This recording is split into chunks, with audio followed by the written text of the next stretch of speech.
Allô? Épisode sur la masturbation féminine. Yay! Yay! La masturbation féminine est une présentation de Polysleep. Yeah! Merci Polysleep de commanditer la masturbation féminine. On te remercie. Sans Polysleep, il n'y a pas de masturbation féminine. Il n'y avait pas de masturbation féminine. Polysleep est arrivé. Puis là, pow! La masturbation féminine est arrivée. Polysleep est une entreprise de matelas québécoise, canadienne, montréalaise. Ils font des super bons matelas. Je possède un matelas Polysleep que j'ai payé moi-même. J'ai payé ça moi-même. Je suis pas rendu un influenceur. Je paye encore mes affaires pour avoir une molécule d'intégrité. Et Polysleep, ce qui est génial, c'est si tu n'aimes pas le matelas, tu as 100 nuits d'essai. Tu as 100 nuits pour voir si Polysleep est fait pour toi. Si tu n'es pas content, Polysleep revienne prendre le matelas et tu es remboursé à 100%. Tu as envie d'essayer Polysleep, utilise le code promo LEVAC25. Pourquoi je crie? Parce que j'ai des problèmes émotionnels et parce que le VAC est en majuscule. LEVAC 25 en majuscule. Let's go, Polysleep. La masturbation féminine. 2 femmes, Roxane Gaudette-Loiseau et Mélanie Guénette-Robert, sont venues me parler de leur livre sur la masturbation féminine. Tout sur la masturbation féminine. C'est un livre vraiment, vraiment agréable. C'est un livre le fun. Il parle de masturbation. Il y a des études là-dedans. Il y a des intellectuels qui sont cités. C'est une actrice et une sexologue. C'est pas juste 2 madames qui ont fait « Hey, on va parler de comment on vient. » Non. S'il y a une démarche, c'est sérieux. Let's go. Et on s'en fout de ce que j'ai à dire. On veut entendre parler de masturbation féminine par 2 femmes, pas un gars avec un gigantesque nez. Alors, je me tais et je laisse toute la place à 2 femmes. Et on va parler de masturbation féminine. Gros show. Bon podcast. Oh ouais!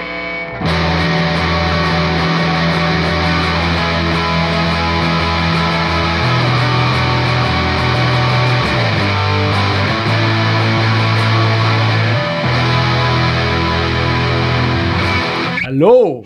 Allô! Très heureux de cet épisode.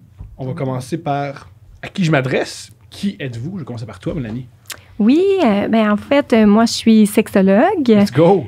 Je travaille au CAVAC, au Centre d'aide aux victimes d'actes criminels. Je suis, dans le fond, je travaille principalement avec les personnes survivantes de violences à caractère sexuel. Puis, principalement, donc, avec des femmes. J'ai des personnes de tout genre, mais principalement avec des femmes. Puis, j'ai travaillé avant pendant plusieurs années, puis Roxane pourra en parler, c'est comme ça qu'on s'est rencontrés, mais j'ai travaillé pendant près de 10 ans chez Anorexie Boulimie Québec aussi avant.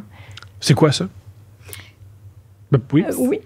Vas-y, Mel, vas-y. Anorexie Boulimie Québec, c'est un organisme qui vient en aide aux personnes qui sont prises avec un trouble alimentaire. Puis là, le nom est tricky, ça s'appelle Anorexie Boulimie Québec, mais c'est pour tout type de trouble alimentaire ou pour toute personne qui a une relation qui est plus problématique, plus complexe avec la nourriture et avec son corps. Est-ce que c'est un lieu physique? Qu'est-ce que c'est? Il y a différents services, il y a des groupes de soutien, il y a le lieu civique et physique n'est pas très intéressant, là, c'est des bureaux, là, mais il y a des groupes de soutien qui ont lieu dans différents locaux, il y a une ligne d'écoute, il y a des services de chat, de texto pour les jeunes adultes. Fait que c'est vraiment du soutien direct, puis beaucoup de prévention. C'était plus mon volet avec Rox.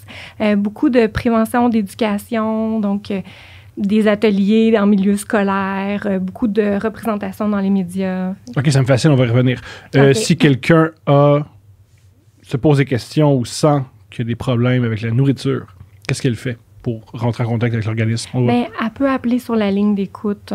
Puis après ça, soit elle peut en parler directement pendant qu'elle est sur la ligne d'écoute, mais elle peut aussi s'informer par rapport au groupe de soutien. Il n'y a pas de service en individuel 1 à 1 chez ANEB, mais il y a des sont plus dans les groupes. Mais sinon, ils ont des références. Si la personne, par exemple, elle aimerait mieux traiter du sujet avec un intervenant ou une intervenante, un thérapeute ou une thérapeute en personne, à ce moment-là, ils ont des références qui sont spécialisées aussi. Parfait. Roxane? Allô? Roxane Godette-Loiseau. Je suis actrice de profession. Allô? J'ai écrit avec Mel le livre dont on va parler aujourd'hui. J'ai 2 beaux tannants. Je suis une maman. Écoute, juste ça, c'est tout un exploit. Pour moi, en tout cas. Oui, c'est ça. Moi et Mel, on s'est connus chez ANEB où moi, je donnais des conférences parce que je souffre de troubles alimentaires. Donc, ce que je faisais, dans le fond, c'est vraiment donner des conférences aux jeunes, surtout particulièrement, là, justement pour faire de la prévention puis de l'éducation, parfois à Sainte-Justine, tout ça. Puis c'est là qu'on s'est connus, puis qu'on a vécu un coup de foudre. Wow! Ouais. Là, ça m'intéresse. Vous avez écrit un livre sur la masturbation féminine? Oui! OK, je suis content. Wow! Première question extrêmement agressive, mais il faut commencer. Pourquoi? Qu'est-ce que vous intéresse? Facile. Pourquoi? Moi, dans le fond, ça fait vraiment longtemps que je pense à... La masturbation, on est deux. Ben, écoute, la masturbation, oui. Ah oui, bon, voilà. Mais en fait, à 14 ans, OK, tout le monde parle de l'orgasme, ça a donc bien l'air fun. Je veux savoir c'est quoi. Allô? Qu'est-ce que je fais avec ça? Je le sais pas tant. Pourtant, je viens d'une famille où on parle de sexualité. Ma mère, ma grand-mère, tout le monde est super ouvert, mais étrangement, masturbation, silence radio... Comme si c'était pas une pratique sexuelle en soi ou une relation sexuelle. Il y a un malaise, en tout cas. Fait qu'écoute, je me rends compte que j'ai très peu de pistes et d'informations pour me guider dans l'exploration de mon corps. Corps que je ne connais pas bien à l'époque parce que, honnêtement, là, au secondaire, moi, je pense que j'ai eu un pseudo-cours sur la sexualité puis on voyait une petite madame mettre une capote, une banane, là, en gros. C'est curieux parce qu'on a le même âge, t'as 3 ans. T'as 33 ans, 32 ans? Oui. Moi, j'ai 32, 33 quand l'épisode va, je suis ton va être diffusé. Excuse. Ben non. Ça paraît... Mais tout ça pour dire, je trouve ça curieux parce que moi, à mon école, dans le cadre de cours de biologie, on en parlait. Je trouve ça malheureux que tu n'aies pas eu.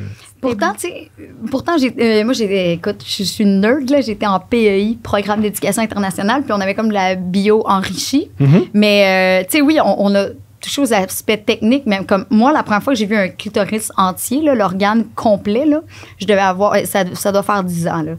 Fait que on n'avait pas vu, je suis étonnée. T'avais vu vraiment un clitoris, là? Ouais. Au complet? Oui. Pas juste le gland du clitoris. Ensemble. Ben, on s'est fait dire qu'il y avait un clitoris, puis que ça continuait, puis que ça ressemblait beaucoup au pénis, puis que ça ressemblait beaucoup au gland du pénis, puis qu'au début, quand un fœtus, oui, il y a un moment où ça se sépare. Et exact. Ils vous ont parlé du tubercule. Je sais plus c'est quoi le nom. Oui. Mais moi aussi, comme Roxane, c'était juste dans mes cours de bio, puis c'était principalement dans un aspect reproduction, dans l'objectif soit aussi de se protéger de contraception ou d'avoir des bébés. Oui, il n'y avait pas d'histoire de plaisir. Nous, c'était vraiment ça, c'est une question. Nous, c'était vraiment dans l'aspect plaisir, aussi dans l'aspect des relations entre les hommes et les femmes. Mais t'es allé où? Je suis allé à une école qui s'appelait Mont-Saint-Louis. Notre prof il était obsédé par... Quand on a parlé de sexualité, il était vraiment obsédé pour nous expliquer. C'est important. Mais bravo! Bravo, tu sais, particulièrement pour les jeunes filles. En tout cas, bref, malheureusement, j'ai pas eu cette chance-là. J'avais pas d'outils, tu sais, très clairs. Fait que je suis vraiment partie à tâtons. C'est un des trucs que mon prof m'avait dit qui m'avait marqué. C'était, messieurs, prenant en considération que vous pénétrez des femmes et tout ce que ça doit prendre comme être pénétré. Pensez à ça, à quel point être pénétré et pénétrer, c'est une position vraiment, vraiment, vraiment différente et que ça a un impact sur comment vous voyez la vie, comment vous voyez vos actions. Il y a une raison aussi, ça explique aussi pourquoi. Si vous avez des pénis qui est à l'extérieur, fait que peut-être que ça explique pourquoi il y en a certains d'entre vous qui sont beaucoup plus extravertis. Tandis que ça explique pourquoi il y a plus de jeunes filles dans votre classe qui sont plus introverties, c'est dans leurs organes génitaux. C'est pas universel, mais pour des jeunes de 14 ans, c'est bien se faire dire ça. C'est bien se faire dire attention aux jeunes filles. Ouais. Je comprends la vision, puis je comprends le fait que c'était comme une perspective qui voulait vraiment dans la bienveillance envers le sexe féminin. Par contre, ce qui me choque de cette vision-là, moi, c'est que dans cette perception-là, la femme, puis c'est toujours cette position-là à laquelle on nous relègue, c'est que c'est la femme qui est prise, qui est possédée et qui est complètement passive. Alors que moi, tu vois, si on a une partie de jambe en l'air, on a découvert qu'on pouvait utiliser le verbe circluer. C'est la circlusion, donc je te circlue. Donc, alors là, c'est pas juste le fait que toi, tu me pénètres, c'est aussi que moi, je te circule, que moi, je t'enrobe. Ouais, que je t'enrobe, tout ça. C'est intéressant, ça. Puis moi, j'aime le fait que je sois aussi dans l'action, dans le verbe, que mon partenaire masculin, tu comprends? Ce qui me dérange un peu, cette vision-là, c'est que je suis pas non plus d'accord avec le fait d'être plus introvertie parce que tes organes sont à l'intérieur, ça me choque un peu. Je suis pas full introvertie, même si la plus grande majorité de mon clitoris est à l'intérieur. Mais je comprends le en gros, ce qu'il voulait dire. Je comprends. C'était pas universel. Parce que oui, je comprends qu'il y a quelque chose de plus invasif de recevoir, d'accueillir en soi. C'était pas universel comme truc. Il y a aussi, tu sais, c'était il y avait une belle intention, comme vous l'avez souligné, c'était bienveillant. Mais là, c'est encore relation homme-femme, mais il y a peut-être des gens dans la classe qui aimaient plus les femmes, des femmes qui aimaient des femmes, des jeunes ou des garçons qui aimaient des garçons. On comprend. Mais oui, mais quand même, il y avait une bienveillance derrière cette intervention-là. Mais bref, tu sais, moi, je savais pas trop, fait que je suis allée vraiment essai-erreur jusqu'à atteindre mes objectifs, parce que je suis une jeune femme déterminée et je l'étais à l'époque. Mais je me suis juste dit, aïe, c'est donc bien... Il y a donc bien un gros manque dans notre société. Comment ça se fait qu'il n'y a personne pour m'aiguiller? Parce que clairement, c'est un pénis, justement, seulement par le fait que c'est externe, c'est beaucoup plus facile à stimuler qu'un clitoris, encore plus quand tu sais même pas à quoi ça ressemble. Fait que je trouvais que niveau éducation, la société l'avait échappé, comme sur plein d'autres points. Puis évidemment... Quand ça concerne les femmes puis le plaisir des femmes, je pense que historiquement, la société a tendance à bien volontairement vouloir l'échapper de ce côté-là.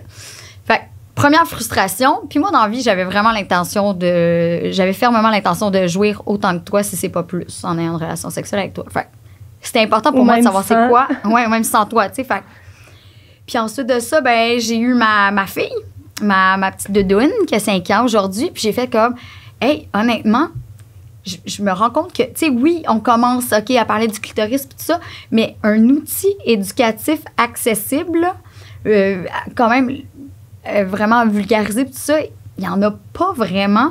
Il faudrait peut-être remédier à ça parce que c'est important pour moi que ma petite soit confortable avec son corps, le connaisse, l'explore. Je veux l'encourager à ça. Et tous les autres enfants, jeunes filles, femmes qu'il y a, mais... Fait que là, ça s'est vraiment fait en 2 temps. Puis j'ai fait comme, ouais, OK, là, j'ai du temps, là. Let's do this. L'affaire, c'est que j'avais pas les connaissances scientifiques pour backer mon expérience, mettons. Puis c'est là que j'ai pensé à Mel, puis que je lui ai introduit, dans le fond, au projet. Puis, tu sais, on avait déjà une super belle relation de confiance. Puis moi, j'avais besoin que cet ouvrage-là soit hyper crédible, niveau scientifique. Je comprends. Il y a des photos, il y a des dessins, il y a des termes scientifiques. C'est très bien documenté. Oui. C'est pas 2 femmes qui parlent à quel point c'est le fun de se masturber. Non, c'est vraiment pas ça. Oui, puis malheureusement, tu sais, les gens qui comprennent pas ou qui entendent juste parler comme ça dans les arts de notre projet. C'est pas des poèmes sur jouir, là. C'est pas les monologues du vagin. Non, c'est ça. Ce qui est tout aussi cool. C'est autre chose. C'est pas c'est juste... Non, c'est pas ça. Fait que, tu sais, nous, notre objectif, c'est vraiment de démocratiser la masturbation féminine, d'essayer de miner le tabou qui l'entoure, puis d'encourager vraiment les femmes à être autonomes sexuellement, puis à prendre le contrôle de leur sexualité, parce que ça a plein d'avantages, plein de bienfaits. On saute dans le sujet, parlons de masturbation féminine. Est-ce que les femmes se masturbent? Oui! Tu sais, ce que les études démontrent, c'est qu'il y a à peu près, ça dépend là, de l'échantillon, de l'âge, mais en moyenne, c'est à peu près, tu sais, les études plus récentes disent que ce serait environ 85% des femmes qui se masturberaient. Par contre... Qu'est-ce qu'ils font l'autre 15? Voyons. Il manque quelque chose. Mais oui! Mais par contre, il y en a peu qui en parlent ouvertement. Tu sais, les discussions, quand ils ont plus lieu entre amis, puis même là... C'est pas dans tous les cercles d'amis, donc c'est encore un sujet qui est malheureusement tabou. Il y a encore un inconfort qui persiste là, par rapport au sujet. Comment on change ça? L'éducation. Moi, dans la vie, là, pour miner n'importe quoi qui est néfaste pour la société, là, je pense que l'arme le plus redoutable, le plus efficace, c'est l'éducation. Ouais. Je suis tellement d'accord. Ouais. Tu sais, les connaissances, c'est détenir un pouvoir. Absolument. Puis c'est ce qu'on voulait faire. Il y a une bonne partie de notre livre qui traite de toute l'histoire entourant les sexualités des femmes. Puis c'est ce qu'on voulait faire trouver, dans le fond, d'où provient ce malaise-là, comment ça se persiste. Puis une fois qu'on est capable de mieux comprendre d'où ça provient, de prendre un certain recul, un regard critique, ben c'est là qu'on est capable de reprendre du pouvoir sur notre sexualité. Ouais. Truc que j'ai observé, tous les gars que je connais se masturbent et on a tous découvert tout seul comment le faire. Ouais. Est-ce que c'est la même chose pour les femmes? Non, Je malheureusement. Puis tu vois, moi, là, je trouve qu'il y a quelque chose d'aberrant, là. Moi, là, je ne connais pas un gars que la première fois qu'il a joui, c'était en partageant une relation sexuelle avec autrui. Mm-hmm. On s'entend, la première fois que tu jouis, en général, un garçon, c'est en se masturbant. Ouais. C'est quelque chose d'assez instinctif, c'est facile. L'organe est externe, ça ne demande pas de cours, OK? C'est assez simple. L'affaire, c'est que le clitoris, la majorité du clitoris, mis à part le gland du clitoris, est interne. On n'encourage pas du tout les petites filles à s'explorer. Les petites filles connaissent pas ça. Moi, j'irais plus loin. Souvent, corrige-moi si je me trompe, pour avoir parlé à plusieurs femmes, instinctivement, les femmes se touchent. Les petites filles de 5, 6, 7 ans oui, se touchent. on parle d'enfants. Oui. Voilà, mais on leur dit arrêtez. Hey, Oui. hey. Ben oui. Puis c'est là où on a des gros relents de notre histoire, de nos sociétés patriarcales, dans le fond, qui ont ça fait totalement... C'est le contrôle de la femme qui passe par le contrôle de la sexualité de la femme. Puis ça, c'est tellement un réflexe judéo-chrétien insupportable, là. Oui, puis il y a quelque chose de profondément misogyne. Hein? Je pense que... je veux pas dire les hommes parce que j'aime les hommes, puis je sais tellement que vous êtes pas tous des misogynes, je suis vraiment pas là. Juste mais, moi. Juste toi. Bon, OK, Thomas, je m'adresse à toi d'abord. Tu sais, je pense que tu t'es senti menacé par la sexualité et le plaisir féminin. Toujours. Je pense aussi qu'il y a... je pense qu'une femme qui se fait jouir seule, ça a quelque chose d'intimidant, puis ça devrait vraiment pas. Je comprends. Ça devrait pas parce que une femme qui sait se faire jouir seule va avoir beaucoup plus d'intérêt à partager une sexualité avec autrui et va avoir beaucoup plus de facilité à jouir et à tirer du plaisir de sa sexualité avec autrui. Ce qui veut dire que moi, là, toute la pression que la société te met à me faire jouir, je te l'enlève parce que je me connais, je suis capable.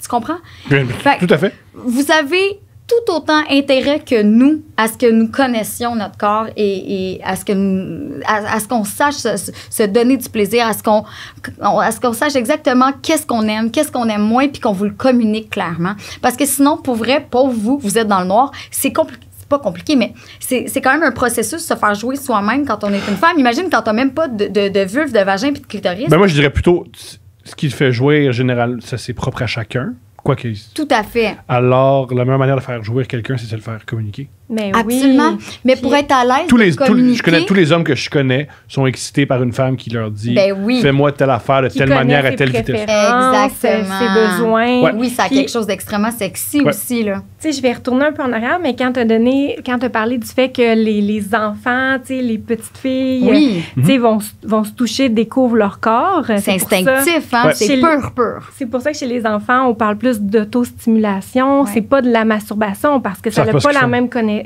connotation, mais... Ils savent pas ce qu'ils cherchent nécésairement, puis ils associent pas de désir sexuel. Exactement, mais j'ai entendu une sexologue à un moment donné, c'était super intéressant, le parallèle qu'elle faisait, Émilie Nagoski, qui a écrit Come As You Are, puis en fait, elle disait que quand un enfant découvre ses orteils, on est comme « Oh, c'est-tu cute, un bébé, mettons. Il découvre ses orteils, mais tu sais, si on voit notre bébé mettre sa main dans sa couche, « Oh mon Dieu, touche pas là, c'est pas bon. » Mais il fait la même chose, au même titre qu'il découvre ses orteils. C'est essentiel. Il découvre son corps. Mais j'avais trouvé le parallèle intéressant. Puis tu sais, je dirais que même un peu plus vieux, là, au niveau de l'adolescence, admettons, là, tu sais, bon, les petits gars se masturbent, c'est drôle. Tout le monde fait des jokes. Les petites mamans se mettent à faire « Oh, j'ai trouvé des Kleenex sur le bord de... » C'est... Chez une fille, il n'y a pas de blague qui se fait. Il n'y a pas on n'en parle vraiment pas. Alors que même les gars entre eux, même ados, tu sais... ça fait des jokes de branlette. Il n'y en a pas de stress, là. Les filles plus jeunes, je pense que oui. Je pense qu'il y a bien des femmes de maintenant qui ont aujourd'hui 13 ans ou aujourd'hui 21 qui ont fait beaucoup de blagues sur la masturbation. Parce qu'il y a de plus en plus d'humoristes femmes. Oui, je veux dire, c'est bien qu'on entende ça. Moi, j'en fais partie, là, les hommes vulgaires qui parlent de sexe. C'est pas vulgaire. C'est excellent. Non, bref, des hommes qui parlent de sexe de manière assez crue. Mais il y a de plus en plus de femmes qui rentrent dans mais c'est essentiel. Puis on a tellement été muselés longtemps que même d'aller trop loin, c'est pas assez loin. Tu comprends? Je pense qu'il y a vraiment du chemin à faire. Puis c'est bien justement de le rentrer par l'humour. Des fois, ça passe mieux quand t'es jeune, tout ça, c'est plus facile. Puis après, ça peut inciter justement à faire comme, hey, mais je vais, tu sais quoi? Plus sérieusement, je vais peut-être aller me renseigner. Puis tu sais, je pense que ça peut être bien parfois de passer par l'humour, mais des fois aussi, il faut arrêter d'en rire. Tu sais, quand tu disais les mamans puis là, c'est dans le cas plus des petits garçons qui disent, tu sais, qui font des blagues, les gars qui font des blagues. Mais pourquoi ça serait ridicule, se masturber? C'est comme si ça devient une pratique à rabais. Tu sais, comme si c'est pas une pratique valable. On va en rire, on va juste faire des jokes là-dessus. C'est juste pour les célibataires frustrés, alors que tellement pas. Tu sais, la masturbation, c'est super sain au sein d'un couple aussi, là.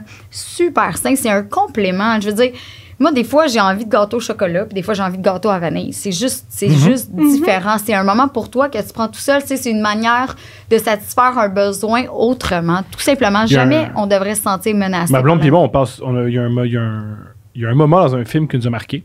Le film Parasite, le film sud-coréen qui a gagné aux Oscars il y a 2 ans. Là, le film, il y a un truc génial dans le film. Le couple baise. Mais comment ils baisent, c'est ils font juste se toucher un à côté de l'autre.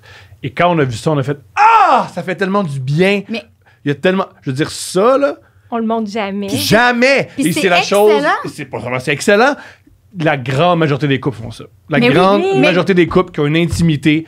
De temps en temps, ce qu'ils font, c'est tu touches à ton bar, je me touche à mon bar, ensuite c'est génial, là. Moi, pour vrai. On n'avait jamais vu ça au cinéma, on a trouvé ça génial. Vrai. Puis c'est une des premières choses, je trouve que.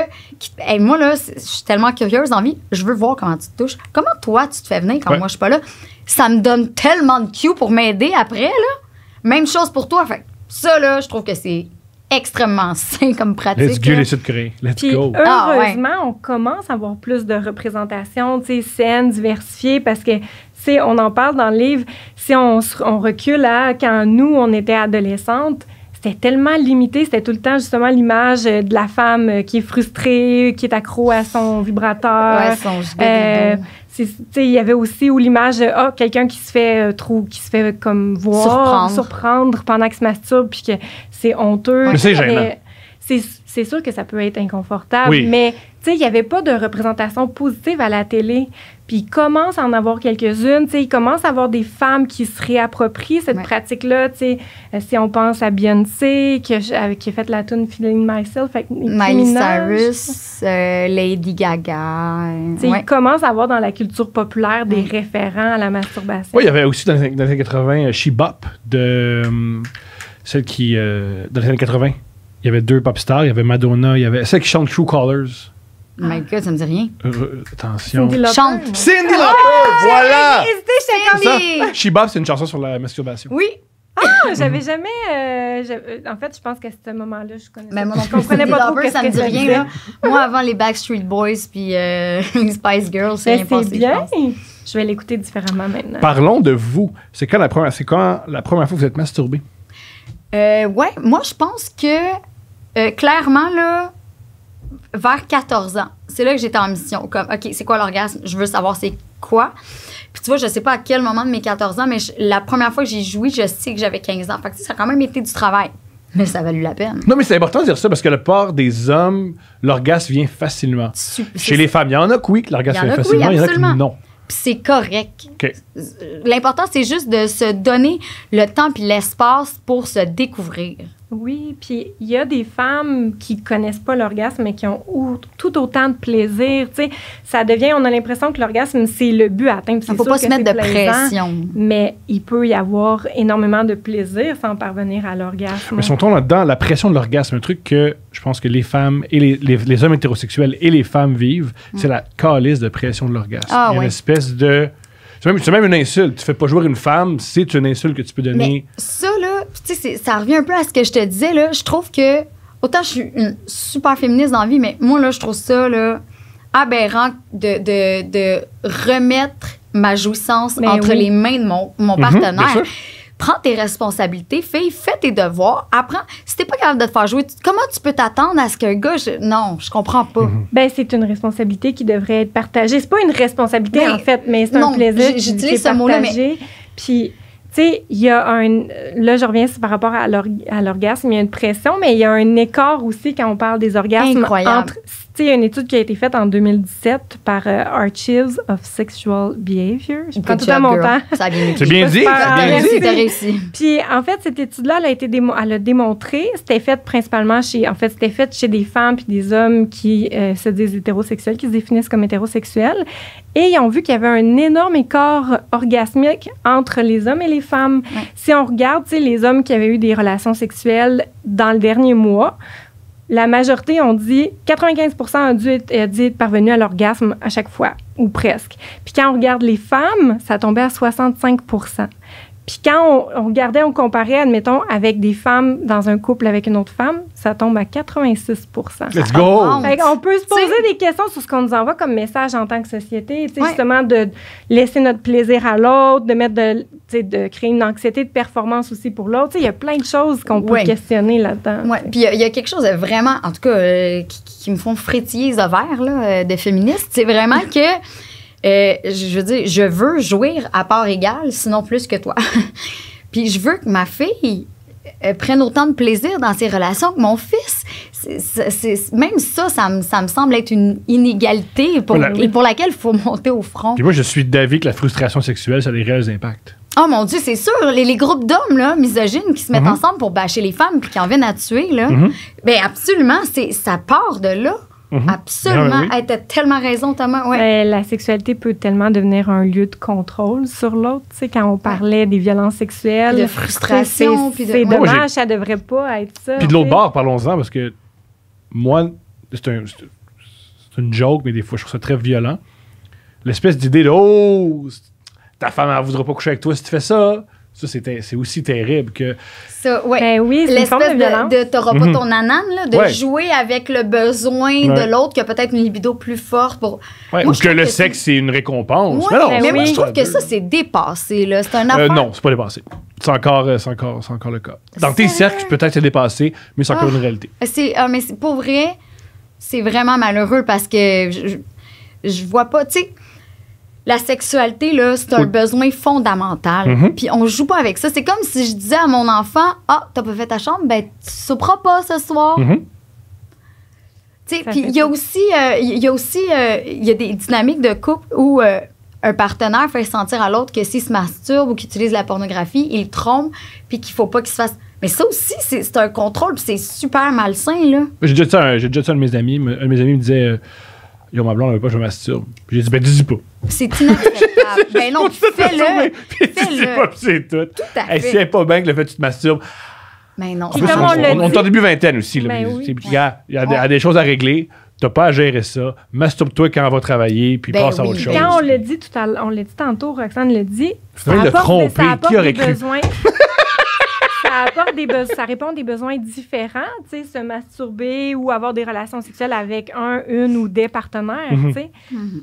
Fait que des fois, tu as envie d'être seule, c'est comme aller prendre une marche, ou des fois, tu as envie d'aller prendre une marche seule, en profiter, regarder dehors, pas parler. Ouais. Qui parle de masturbation parle de pornographie. Oui. Vous, en tant que femme, qu'est-ce que vous pensez de la pornographie?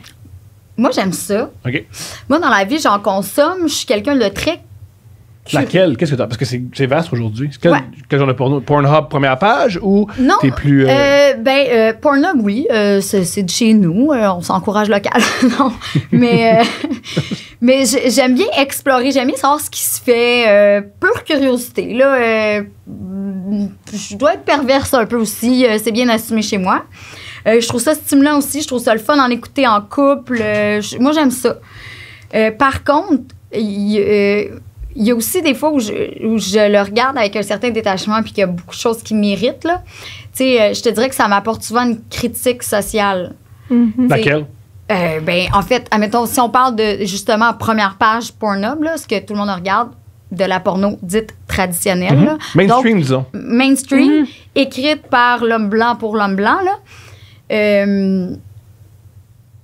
Il y a des patterns extrêmement choquants, justement. Tu sais, ça finit immanquablement par l'éjaculation de l'homme. L'orgasme féminin, des fois ça arrive, surtout pour accessoire. exciter l'autre, mais c'est accessoire. Le fait que, bon, toutes les femmes se ressemblent, l'image corporelle, le corps, la vulve, tout comment ça c'est traité, la violence, parfois sous-jacent, l'absence de consentement. Tu sais, des fois, c'est très dans la domination, tout ça. T'es pas d'avis que... Là, je défends la pornographie. Vas-y. Sur ce point-là, là, puis c'est pour discuter, là, que quiconque regarde la pornographie se dit que c'est con, on le sait par la suite que malheureusement on s'est su qu'il n'y a pas de consentement, mais n'importe qui se met devant un film porno se dit il y a du consentement parce que c'est un film. Ils se sont parlé avant, il y a un avant et un après. Je défends les consommateurs. On se questionne pas. Tu sais, des fois, mettons, tu visionnes de la pornographie, il y a certaines personnes qui se questionnent pas à ce sujet-là. Oui, des fois, t'es juste excité, t'as le goût de texter. Oui, parce qu'il faut pas oublier qu'en tant que client, tu te dis, tout va bien, un peu comme quand tu regardes un film d'action, quand quelqu'un mange une volée, tu te dis pas, pauvre acteur. Ben non, tu sais très bien qu'il y a un consentement, il y a un scénario, et je me dis que c'est la même chose pour un film porno. Oui, puis tu sais, je dirais peut-être, par rapport à ce que Roxane disait tout à l'heure, qu'il y a aussi dans la pornographie mainstream, on exploite beaucoup. On érotise, on fétichise beaucoup les personnes qui sont plus marginalisées, tu sais.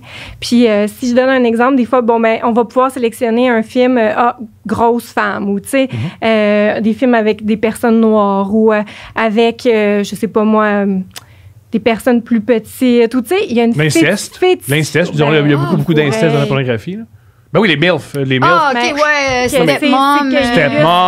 Sa sœur, le l'inceste, c'est très présent dans la pornographie. Oui, il y a des choses qui peuvent aller... C'est vraiment ça, là. Ben, oui, mais c'est un jeu d'inceste. Ouais, quand tu dis que ça représente... une mère a surpris son gars de se masturber puis elle finit, c'est de l'inceste.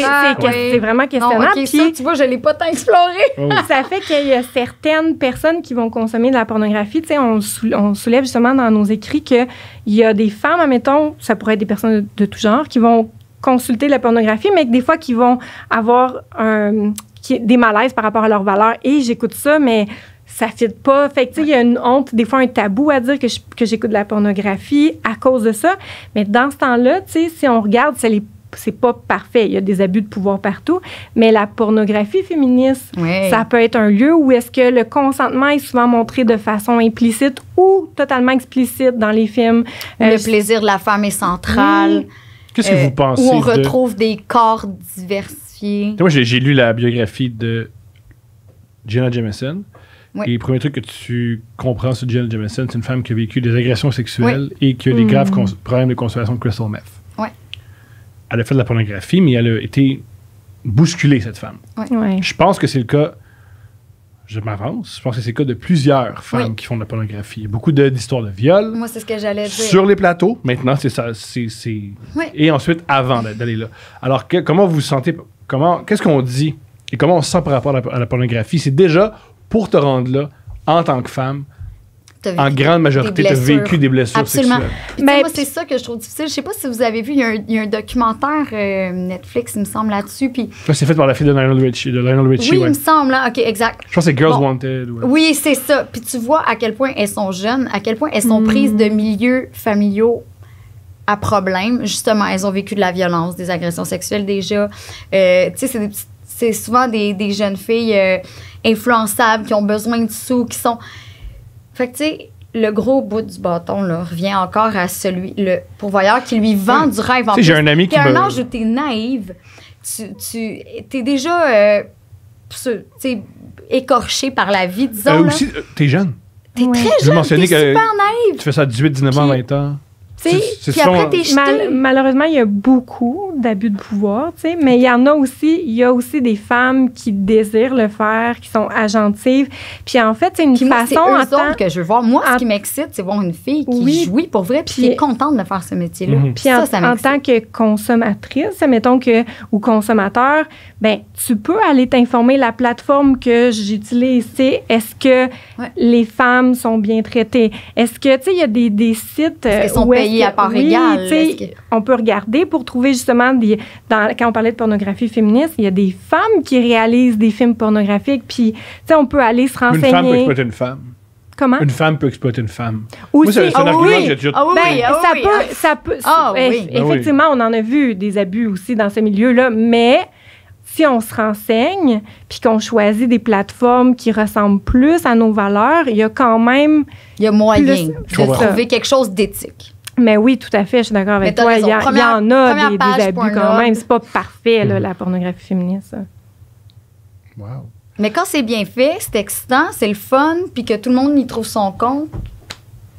Oui, la porno. Ou on accepte que c'est de l'exploitation, un peu comme comme Non, nos iPhones. pas ça. Mais on dit ça, mais je veux dire, on accepte que nos iPhones, c'est des gens qui sont exploités, qui prennent l'art, qui sont dans nos iPhones. On accepte que nos vêtements, c'est des gens qui sont exploités. Les yeux ou... Ouais. Moi, je pense qu'on a ces informations-là, mais on l'accepte. Je pense que la pornographie, on sait peut-être dans le... Ben, on peut ne pas l'accepter. Tu sais, comme, mettons, moi, je peux décider de ne pas visionner de la pornographie gratuitement. Elle existe quand même. Oui, elle existe, mais moi, en tant que consommatrice... Tu veux pas l'encourager. C'est ça, je peux choisir de payer pour un site parce que je sais que les gens sont mieux. Tu sais, je peux décider admettons, d'acheter un livre. Comme je sais que cette femme-là a joui. Oui, c'est ça, c'est elle qui gère ces choses.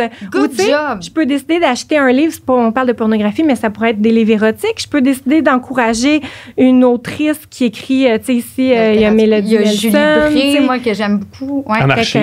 On peut, oui, qu'on en parle. Ouais, exact. Fait qu'on peut choisir qu'est-ce qu'on consomme. Tu sais, au même titre que mes vêtements, je peux décider d'encourager, mettons, tu sais, le chandail que tu as, je peux décider d'encourager une entreprise québécoise. Mais c'est ça aussi. Fait qu'il faut se masturber local. On essaie de se masturber local. Se masturber local. Bio aussi, c'est bien important. On encourage Pégase. Bio sans gluten. Sans gluten. Sans lactose pour moi. Ah oui, c'est ça. Qu'est-ce qui est... Qu'est-ce que vous pensez de la... Excusez-moi, je suis un peu confus, c'est mon erreur. Comment on peut enseigner... Est-ce que ça s'enseigne la masturbation à ses enfants ou tout le monde apprend ça par soi-même? Parce que c'est quand même, disons-le, nouveau d'entendre qu'on enseigne ça à nos enfants. Est-ce que ça se fait? Comment on fait ça? Ben moi, pour avoir des enfants, tu sais, moi, j'ai pas de cours, tout ça, mais tu sais, moi, mettons, ma petite fille, c'est où son clitoris. Bon, c'est le gland de son clitoris, parce que pour l'instant, elle a 5 ans. Je vais pas lui expliquer comment c'est fait. Puis ça n'a pas d'utilité. Mais tu sais, juste niveau hygiène, quand elle se lave, bon, ben on lave bien partout, autour du clitoris. On nomme. Tout autant que mon fils, c'est quoi son prépuce, puis son gland, puis qu'il faut retirer, bon, quand il se lave. Tu comprends? J'y vais étape par étape. Mais, tu sais, mettons, moi, mon fils, depuis longtemps, puis ma fille aussi, comprennent ce que c'est un cycle menstruel, puis pourquoi maman, elle saigne une fois par mois. Je veux pas qu'il y ait de dégoût par rapport à ça. Je veux que ce soit quelque chose de...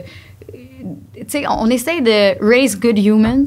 C'est vraiment ça. Là. Je pense qu'on essaie des choses aussi naturelles que la sexualité, la nudité, le corps. Parlons-en, soyons à l'aise. Je pense que c'est important. Par contre, je comprends que c'est pas tous les parents qui sont outillés et ni à l'aise à le faire. Mm-hmm. Parce qu'on n'a pas tout eu une éducation super ouverte, hein, tu sais. Sauf que, rendu là, je pense que la société a un travail à faire, prendre la relève des parents pour justement ces parents-là qui sont pas à l'aise. C'est là que j'espère que notre livre va se retrouver dans le plus d'établissements scolaires possible.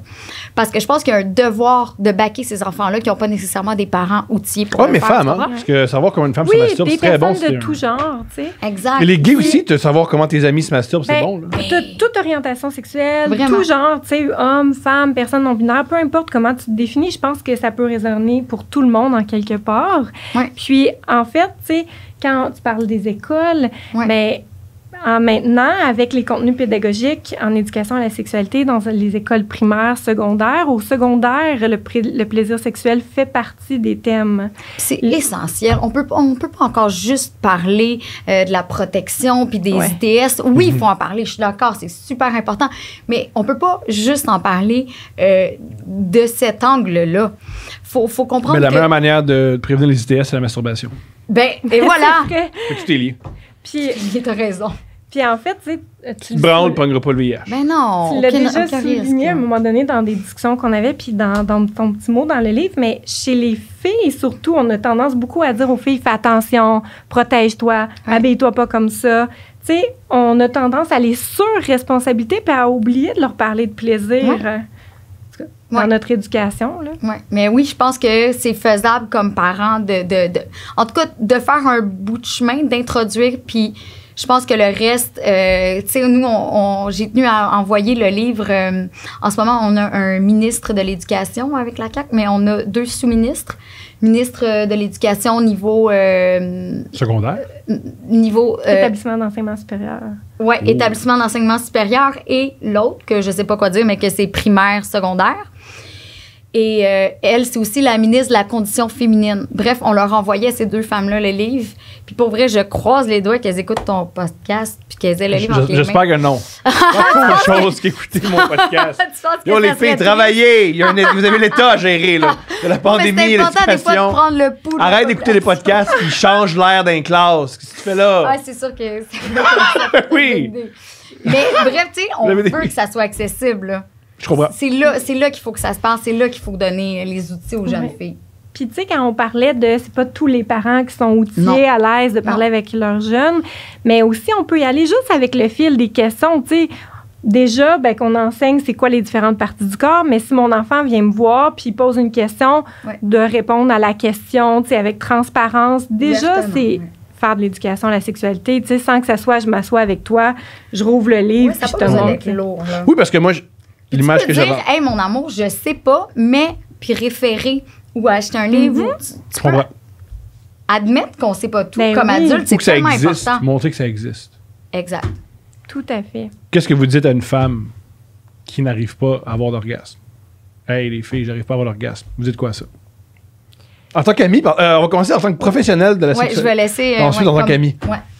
Qu'est-ce que je dis? Eh bien, ça dépend son parcours, ça dépend de beaucoup de choses. Je pourrais pas parler pour quelqu'un que j'aurais dans mon bureau, admettons. Mais, tu sais, moi, je dirais à une femme, tu sais, qui a de la difficulté à parvenir à l'orgasme, ben je lui dirais qu'elle n'est pas seule.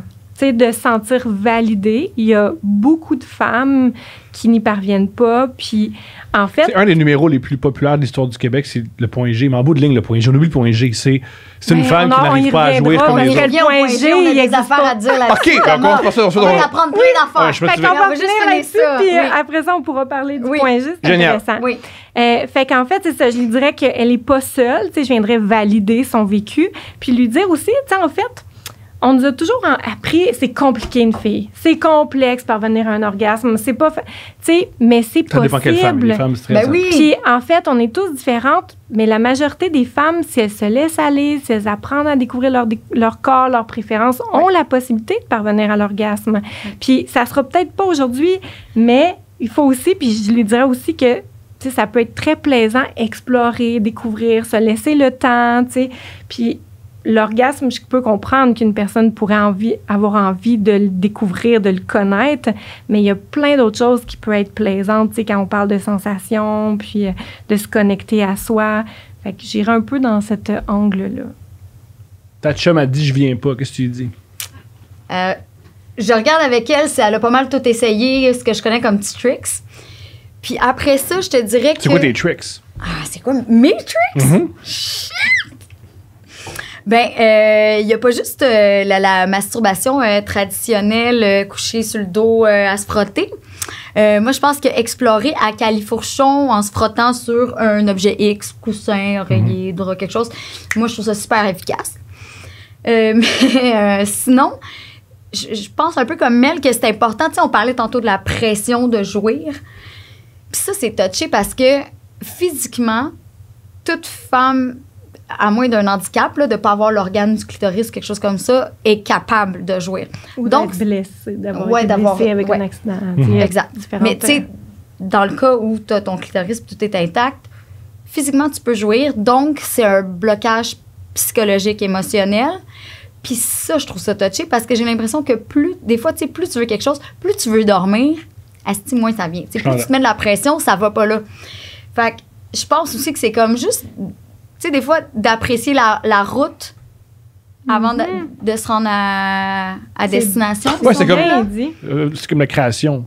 Comment trouver une bonne idée? Arrête de te mettre la pression d'avoir une bonne idée. Écris, puis peut-être quelque chose va jaillir. Amuse-toi, c'est ça. Puis, tu sais, toute personne n'a pas le même niveau de confort avec son corps. Tu sais, si, admettons, moi, tout dépendant, on a parlé de l'éducation, de mon éducation, peut-être que pour moi, la masturbation, là... c'est tabou, puis tu sais, ça se peut aussi que j'ai vécu des violences sexuelles, puis que me toucher. Tu sais, c'est sûr qu'à ce moment-là, avoir du plaisir, parvenir à l'orgasme peut être plus difficile. Puis je dis peu parce que c'est pas tout le monde que ça va avoir ça comme incidence. Mais notre vécu, notre rapport à notre corps, il y a plein de choses qui... Allez chercher l'aide auprès des spécialistes, vraiment, là. Soyez proactifs. La sexualité, moi, je pense que c'est primordial dans une vie, tu sais. Être mal baisé, c'est un vrai problème. Mais très... Gars et filles, gay, tout, là. Être mal baisé. Mais juste être autosuffisant sexuel... C'est génial. C'est l'autonomie. La masturbation, c'est l'autonomie. C'est exactement ça. C'est pas tout le monde qui a envie d'avoir des relations sexuelles avec d'autres personnes. Tout à fait. Il y a des personnes qui... Et se masturber, c'est une sexualité tout à fait adéquate. Ça peut être ça, la sexualité. T'as pas à te sentir mal. T'as pas à rentrer dans une relation amoureuse que t'aimes pas avec quelqu'un en disant « Je suis incomplet, je suis pas en couple. » No! Oh mon Dieu, c'est ça qu'il faut comme briser là, comme image. Là. Ta sexualité, là, elle viendra pas de l'autre. Tu peux avoir une sexualité super diversifiée puis épanouie seule. T'sais, ça vient pas nécessairement du couple. Les filles, le point G. Le point G. Pow! Ça n'existe pas. Ça n'existe pas. Ce dont on devrait parler, Lise Dion a raison. Lise Dion a raison, hein. Il faut qu'elle arrête de le chercher. C'est fini. Je lui ai dit l'autre jour sur le plateau de Sébastien Diaz lundi. Pauvre Lise, tout le monde lui parle de son point G. Elle doit être tannée, là. Tout le monde la connaît pas. Moi, mon point G, je l'ai pas trouvé. Moi, je suis avec mon temps à l'épicerie, là. J'achète de la rhubarbe. C'est juste de choisir mes céréales. Je peux-tu? Madame. Non, je te jure, c'est elle qui m'a demandé. Je comprends, je déconne. Donc pas. Mais faut parler, en fait, du complexe clitoro-urétro-vaginal. OK? Ce que c'est, en fait, là, c'est que c'est une région. Mel pourra te le dire plus précisément, là, à l'entrée, mais dans le fond, le fameux crochet. Ouais, le crochet. En fait, c'est que le premier tiers du vagin, admettons, est plus sensible aux sensations. Pourquoi? Mais c'est entre autres parce que c'est le complexe clitoro-urétro-vaginal. Le clitoris est comme déposé. Il y a une image, là, c'est plate, il faudrait la trouver. À cheval. Ouais. On est sur YouTube, si on voit des images. Je vais le mimer. Oui. J'ai essayé d'obtenir un clitoris en 3D pour l'amener, mais j'ai pas réussi à l'avoir à temps. Tu veux pas de YouTube, je serais pas content. C'est malheureux, mais YouTube, on peut pas montrer des... c'est américain. Oui, c'est américain. Mais tu vois, ça, c'est débile. C'est attardé. Ben oui. Puis... on peut en reparler. Ben, en fait, mettons, c'est réducteur, c'est limitatif. Puis, c'est gentil. Tu vois-tu comment Mel est plus gentille que moi? Mais j'aurais apporté le clitoris dans son entier, tu sais. Mais bref, le clitoris, en fait, il chevauche l'urètre, puis il chevauche le vagin. Fait que ce qui se passe, c'est que quand quelqu'un, par exemple, va toucher au premier tiers de son vagin, bien, ça stimule en même temps, avec la paroi qui est collée, ça stimule en même temps le tissu glandulaire de son urètre, puis ça stimule le clitoris. Fait que c'est ça, en fait, qu'anciennement, on appelait le point G, parce qu'il n'y a pas un petit point en particulier, c'est une zone qui est plus sensible. Oui. Puis en fait, pourquoi ça s'appelle le point G? C'est dans les années 80, il y a Beverly Whipple puis ses collègues, Beverly Whipple, qui était une sexologue, qui a sorti un livre, puis l'objectif était en fait très humble. Au début, il y avait beaucoup de femmes qui éjaculent, puis qui se sentaient stigmatisées, inconfortables. Il y avait un tabou entourant ça, puis eux ont voulu adresser ça dans leur livre. Mais tout ce qui a été retenu, c'était la notion du point G. Plein de compagnies qui ont commencé à faire de l'argent là-dessus. Pourquoi ils ont appelé cette zone-là à l'époque le point G? C'était en l'honneur de Grafenberg, un homme évidemment, qui a décrit cette région-là plus spécifiquement. Mais on devrait plus parler de ça. Et dont les méthodes de recherche étaient plus que douteuses, si je me souviens. Ça, c'est Scan. Ah, c'est Scan. OK. Ouais. Bon, là, je me mêle dans mes... Mais, en fait, le point G aussi, ça a comme partie l'histoire de l'orgasme vaginal, l'orgasme clitoridien. Qui est faux. Complètement faux. Peu importe d'où tu sens provenir ou partir ton orgasme, il est immanquablement clitoridien. C'est d'ailleurs le seul organe humain qui n'est consacré qu'à la jouissance et au plaisir.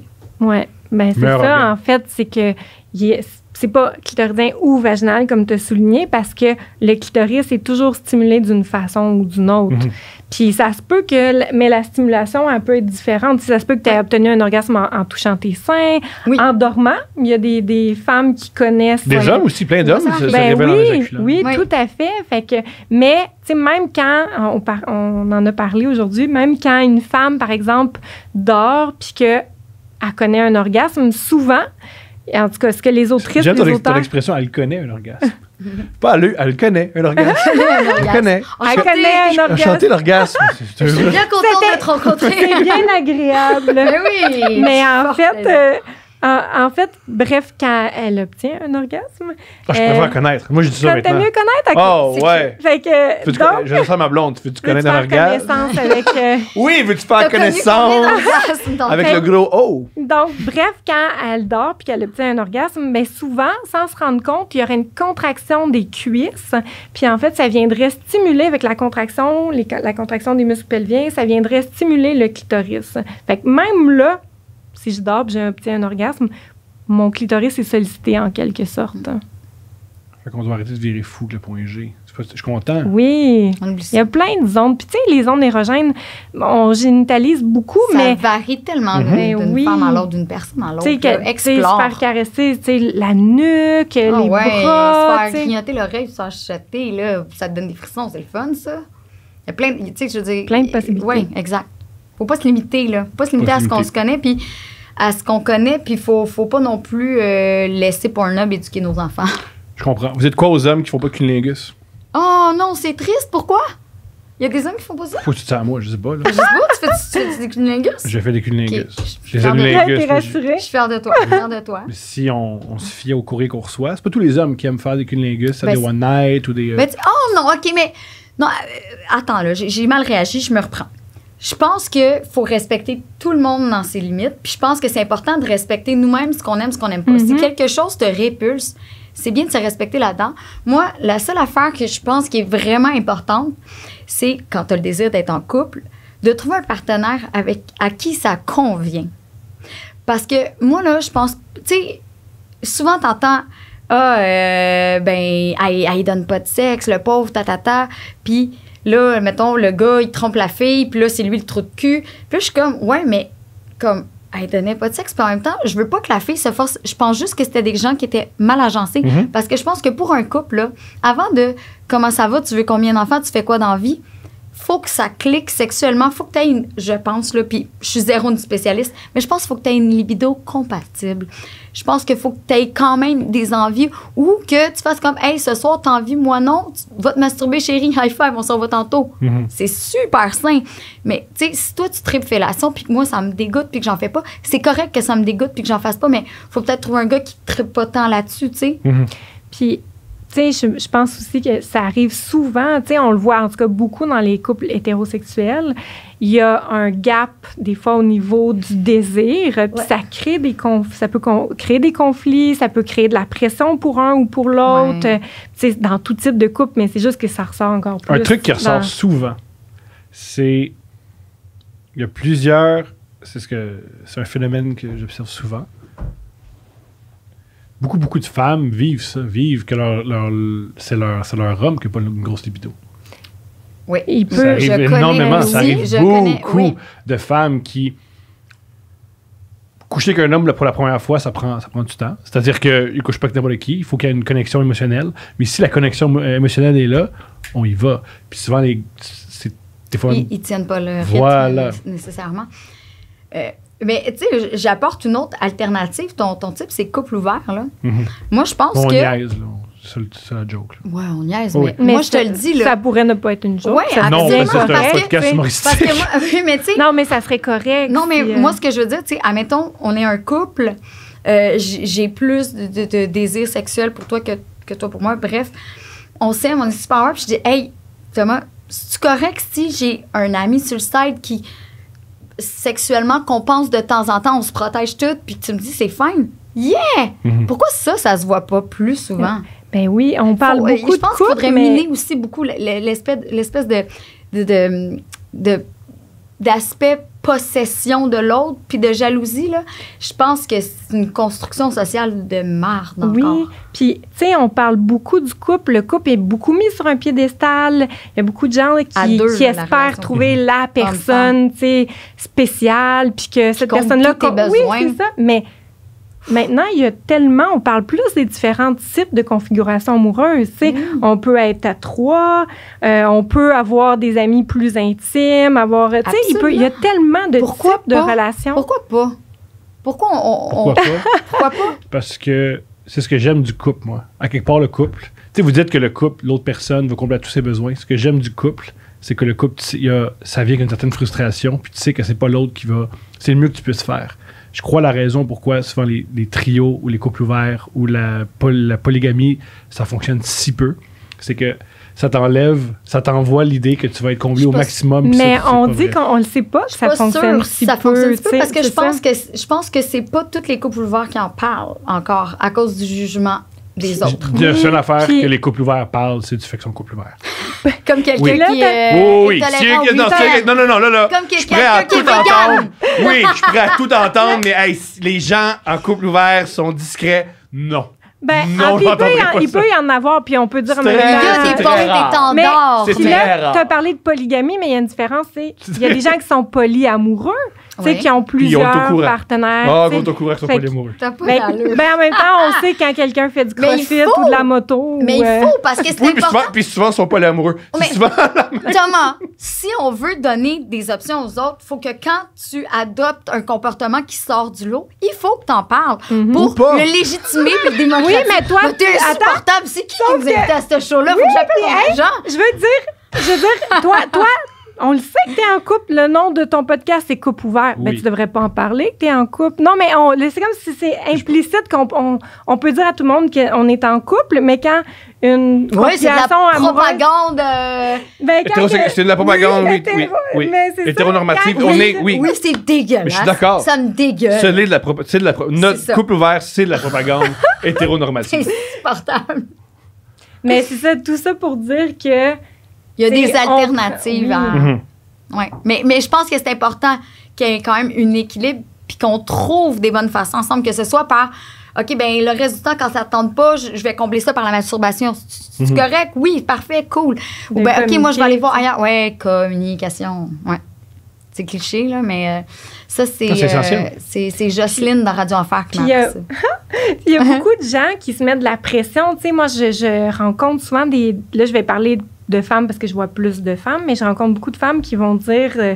hey, mon chum, il est vraiment patient, il pourrait, ou ma blonde pourrait cette année aller voir ailleurs. Tu sais, se met une pression, a l'impression d'emblée que l'autre est insatisfait ou insatisfaite, puis qu'il voudrait plus de relations sexuelles. Tu sais, il y a comme surtout au niveau de ce qu'on véhicule comme message par rapport aux hommes, c'est que les hommes voudraient tout le temps avoir des relations sexuelles. C'est beaucoup ce qu'on entend, ce qu'on véhicule, tu sais. Fait que ça aussi, je pense que des fois, on se met des attentes, on pense qu'on connaît ce que l'autre a dans sa tête. Dis-moi si je me trompe, mais la sexualité, c'est très large. Et souvent, célibataire, tu as une plus grosse libido, tu n'en as pas de sexe. Fait que tu aimerais vraiment ça en avoir. Mais des fois, le goût d'une vie sexuelle, c'est aussi le goût d'une intimité. Ben oui. Et la vie sexuelle, le rapport sexuel, c'est l'intimité au maximum. C'est même le plus loin, je pense que tu peux aller. Quand tu es en couple, dormir avec l'autre personne, écouter la télévision avec l'autre personne, manger avec l'autre personne, prendre la main de l'autre personne, marcher avec l'autre personne. Ça, peut-être juste vivre ça avec quelqu'un, t'as pas besoin de baiser avec la personne parce que tu vis cette intimité-là. C'est bien. Hey, tu vois, j'ai un ami célibataire avec qui je discutais récemment, puis tu sais, il me disait, c'est pas tant le sexe que... Il dit juste me faire toucher, juste avoir un contact humain, la chaleur humaine. Tu sais, il dit, je pense que c'est parce qu'il était super noué, puis j'y offrais de le masser, puis il dit comme, aïe, il dit, je serais quasiment mal à l'aise tellement ça fait longtemps que j'ai été touchée, j'aurais l'impression que c'est quasi sexuel, tu sais. Parce que ça fait tellement longtemps que... Oui, puis j'étais extrêmement touchée, puis oui, tu sais, c'est tellement important, le contact, la chaleur, tu peux... Puis même, tu sais, on parle d'intimité, mais être capable aussi d'être en intimité avec soi pour pouvoir entrer en intimité avec les autres. C'est la base. Tu sais, il y a beaucoup de gens qui ont de la difficulté avec la solitude. On parle de masturbation, qui ont de la difficulté à se toucher, à explorer leur propre corps. faut aussi être en mesure d'être capable d'être en intimité avec soi. Puis là, j'ai fait le lien avec la masturbation parce que c'est notre livre, mais tu sais, il y a plein de façons d'être en intimité avec soi. Oui. Vous l'avez mentionné, vous êtes rencontrés dans le cadre d'un organisme sur l'anorexie. C'est quoi l'anorexie? C'est quoi avoir des problèmes avec des troubles alimentaires? C'est quoi ça? Bien, puis peut-être que Rox pourra compléter, mais en fait, tu sais, il faut voir, on a souvent l'impression que les troubles alimentaires, c'est j'ai des troubles alimentaires ou non. Mais en fait, c'est plus comme un continuum. Tu sais, les troubles alimentaires, c'est un point où est-ce que tu as reçu un diagnostic. C'est un trouble de santé mentale, mais on a tous, en quelque part, une relation qui est plus ou moins saine avec la nourriture à différents degrés. On connaît tous des gens, ou peut-être même qu'on le vit, qui ont fait des régimes à répétition, qui skippent des repas.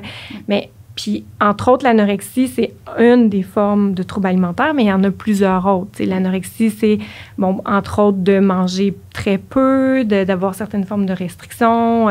Je pourrais en parler plus longuement, mais dans le fond, les troubles alimentaires, c'est vraiment une relation qui est complexe avec la nourriture. Puis c'est comme la pointe de l'iceberg, dans le sens que c'est ce qu'on voit, le comportement face à la nourriture, mais c'est signe qu'il y a une souffrance en arrière. Ouais, ça cache souvent. Oui, une façon de gérer des émotions qui sont plus difficiles. Pour certaines personnes, c'est une façon de l'expression manger ses émotions, c'est... oui, il y a un fond de vérité. Ben oui. Tout à fait. C'est vraiment intimement lié, les émotions. L'hyperphagie, la boulimie est beaucoup liée à ça. Tu sais, moi, de mon côté, j'ai longtemps été dans le déni de mon trouble alimentaire parce que, encore là, manque d'informations. Dans ma tête, il n'y avait que l'anorexie. Puis pour moi, l'anorexie, c'était se faire vomir. C'est ce que j'avais vu dans les films.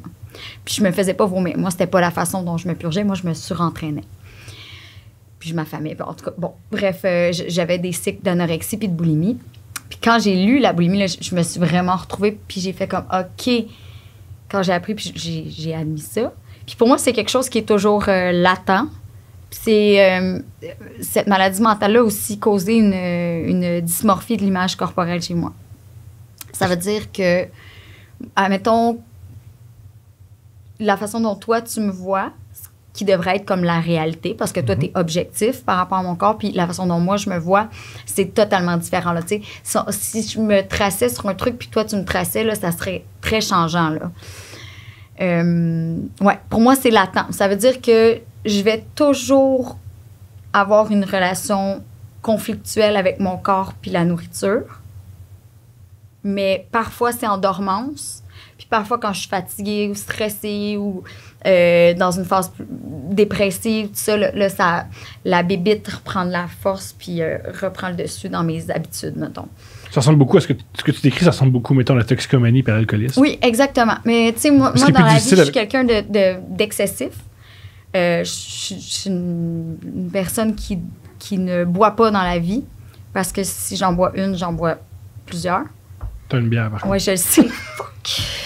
Je jure que ça n'arrivera pas, mais tu sais, je suis une personnalité excessive dans la vie. Fait que je dois me méfier de ces tendances-là, que ce soit justement avec la drogue, avec l'alcool. Plus on se connaît, mieux c'est. Plus on apprend à se gérer et à détourner nos mauvaises tangentes. Mais c'est ça, un trouble alimentaire, c'est vicieux aussi parce que ça paraît pas toujours. C'est pas vrai que ça paraît. Moi, j'ai toujours été à un poids dissanté. C'est votre force. C'est la force des gens, des anorexiques qui se le cachent. Avec les vêtements, avec l'attitude. Puis même des fois, c'est valorisé. Tu sais, admettons, si on regarde une personne qui perdrait beaucoup de poids, pourrait se faire féliciter, tu sais, se faire renforcer. Donc, ça peut même être valorisé quand on le sait pas. C'est pour ça qu'il y a une campagne, justement, le poids sans commentaire. C'est important. Autant si la personne en prend qu'en perd, tu connais pas sa situation, tu sais pas qu'est-ce qui a causé ça, t'en parles pas, puis tu sais quoi? La personne te doit aucune explication sur sa perte ou sa prise de poids. Ça concerne personne. Je connais personne dans le milieu des... Je connais aucun acteur ou actrice. Ouais. Je n'en connais, c'est pas vrai. Ça doit être extrêmement difficile pour un acteur et une actrice d'avoir une relation saine avec son corps parce que vous êtes jugé sur votre corps et en plus, vous êtes jugé par une caméra. Fait que vous devez plaire à une agence de casting, à des réalisateurs et à des lentilles de caméra qui ne pardonnent pas. Non. Comment c'est le métier d'acteur et le lien avec son rapport aux troubles alimentaires et l'anorexie? Comment c'est? C'est une thérapie, là, ma foi, ce podcast. OK, je vais être super transparente parce que, oui, absolument. Parce que je pense que peut-être ça peut aider, puis je pense que c'est important. Moi, mon trouble alimentaire, je sais exactement pourquoi je l'ai développé. Moi, je suis une enfant de la télé. J'ai commencé à l'âge de 5 ans. J'ai travaillé beaucoup, ça marchait mes affaires. J'en mange de ce métier-là. Il n'y a personne dans ma famille. Je suis tombée là-dessus vraiment par hasard, mais j'adorais ça. OK? J'étais super performante, super focus. Travail. J'étais la petite face qui était partout qu'on voulait. Là. J'étais à saveur du mois pendant toute mon enfance. Arrive la puberté, l'adolescence, paf, plus rien, plus de contrat. J'ai 11 ans puis je suis une has-been. Puis tu sais, j'ai maturé vraiment vite, je pense. J'ai grandi entourée d'adultes, j'ai eu un travail, j'ai eu des responsabilités très tôt. Fait que dans ma tête, je suis une has-been puis je ne reconnais plus ma propre valeur. Parce que, ben, comme n'importe quel adulte, souvent, et malheureusement, je pense, la plus grande source de valeur que je me donne, c'est celle liée à mon travail, à ma carrière. C'est là où c'est là où je reçois la reconnaissance. Puis, je suis un peu devenue une bébite de foire, dans le sens que j'ai été dressée pour plaire. Moi, je suis un caméléon. Je suis capable je pense avoir une très bonne intelligence émotionnelle, ce qui fait que je lis très vite les gens, et ça depuis très petite. Je comprends très vite ce qu'ils attendent de moi, ce qu'ils veulent de moi, puis je leur offre. Le danger avec ça, c'est que c'est super vicieux parce qu'à un moment donné, tu te perds. Moi, quand je suis toute seule avec moi, là, puis que j'ai plus personne à qui plaire, je suis qui? Je veux quoi? Moi, pour moi, ça s'est mis à être vraiment fucking flou. Ce sont des questions que tu te poses à 23 ans, pas à 11. Ouais, à 11. 10, 11, OK? Crise identitaire à 11, là, je me rappelle, c'est ma fête, je pleure. Je pleure. Je vieillis, je vais rester une enfant. Ça va bien, ma vie. Ma carrière, tu comprends? Ça n'a pas de bon sens. Mais, puis pourtant, mes parents ont tellement tout fait pour essayer de me préserver de ça, mais qu'est-ce que tu veux? Fait que mon corps se met à changer, puberté, plus de contrat. Je suis une has-been, puis j'associe ça au changement de mon corps. J'ai plus mon corps d'enfant, je ne suis plus belle, je ne suis plus mignonne, je ne suis plus vendable. Alors, j'essaie de retenir mon corps d'enfant désespérément. Donc, maigrir, pas prendre de forme, alors que à mon grand âne, et pourtant, j'ai une génétique voluptueuse. Tu sais, moi, toutes les femmes dans ma famille ont des très fortes poitrines. Puis t'as vu, là, je suis mini, là, je fais 5 pieds, et puis, tu sais, je suis assez menue, puis j'avais une très, très forte poitrine, tout ça, puis, que je voulais pas ça. Puis bref, j'arrête de travailler, développe mon trouble alimentaire, clairement pour ça. Je me remets à travailler une fois l'adolescence passée, mais les dommages sont faits, puis c'est rough, puis tu vois les autres qui jouent, puis tu compares, puis tu veux, puis... Tu sais, le truc aussi avec ce métier-là, c'est que c'est pas juste un métier, hein, c'est une passion. Ça fait doublement mal quand tu travailles pas. Puis tu sais que je t'en parle à un moment où ça fait 5 ans depuis que j'ai eu ma fille que j'ai pas travaillé, là. C'est tough comme métier. Il y en a des bons acteurs, des bonnes actrices au Québec, puis on est un petit milieu. C'est dur de faire sa place, puis je suis pas toujours prête à faire ce qu'il faudrait pour la faire. Je comprends.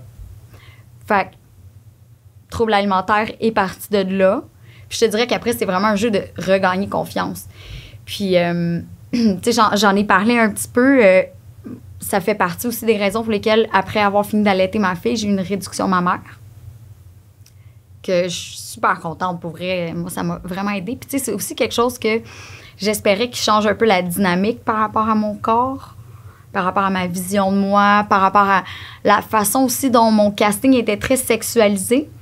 Souvent, je jouais les petites tannantes, la fille avec qui le gars trompait le bon gars, la pas fine, la séductrice, la menthe, la prostituée. Bon, name it. J'ai été beaucoup là-dedans, dans cette espèce de carcan-là. Puis, je voulais aussi en sortir. Commencer demander qu'on se fasse demander de jouer ça.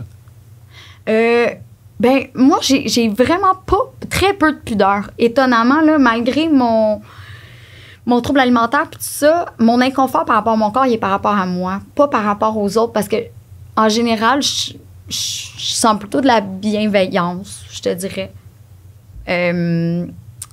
Fait que ça, j'ai pas trouvé ça tant confrontant, ni la nudité, ni les scènes de filles sexy. Je me suis même amusée là-dedans. J'aime ça être sexy dans la vie. Tu sais, je me considère comme une féministe pro-sexe, dans le sens que pour moi, pour être une féministe, t'es pas obligé de porter un col roulé puis des pantalons, là. Tu peux être sexy puis vivre ta féminité à fond la caisse, puis même l'exploiter, comme on disait, sur OnlyFans, whatever. Je suis totalement derrière ça. C'était juste le fait d'être tout le temps dans C'était juste le fait d'être juste ça, le même type de rôle. Puis, tu sais, moi, j'aime ça jouer. Il y a comme un moment où tu veux prouver ta valeur comme actrice. Puis quand t'es tout le temps dans les mêmes trucs qui sont comme près de toi ou la girl next door cute, c'est redondant puis tu peux moins le faire. Malheureusement, j'ai pas encore eu cette... Ouais, puis le but, tous les acteurs vont dire, ils veulent jouer des personnages. Transformation! Ben oui. C'est ça qui est le plus trippant, c'est ça. Puis t'as été super généreuse là, de ton partage. T'es gentille. Qu'est-ce que tu dis à des parents qui veulent inscrire leurs enfants dans les agences de casting, qui veulent que leurs enfants soient acteurs?